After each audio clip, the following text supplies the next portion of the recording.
திமுக கூட்டணியில் மதிமுகவுக்கு 4 தொகுதிகள் ஒதுக்கீடு செய்யப்பட்டிருக்கிறது. அண்மை செய்தியாக பார்க்கின்றோம்.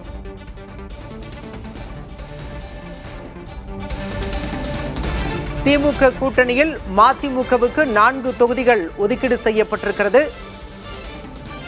முதலமைச்சர் மு.க.ஸ்டாலின் முன்னிலையில் மதிமுகவுக்கு 4 தொகுதிகள் ஒதுக்கீடு செய்யப்பட்டு ஒப்பந்தம் கையெழுத்தாகியிருக்கிறது.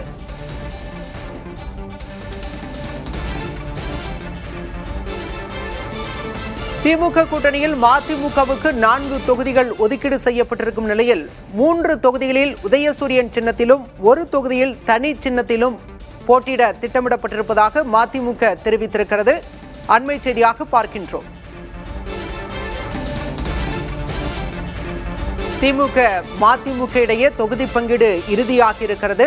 திமுக கூட்டணியில் மதிமுக 4 தொகுதிகளில் போட்டியிட உள்ளது. கடந்த முறை 6 தொகுதிகளில் போட்டியிட்ட நிலையில் இந்த முறை மதிமுகவுக்கு 4 தொகுதிகள் ஒதுக்கீடு செய்யப்பட்டிருக்கிறது.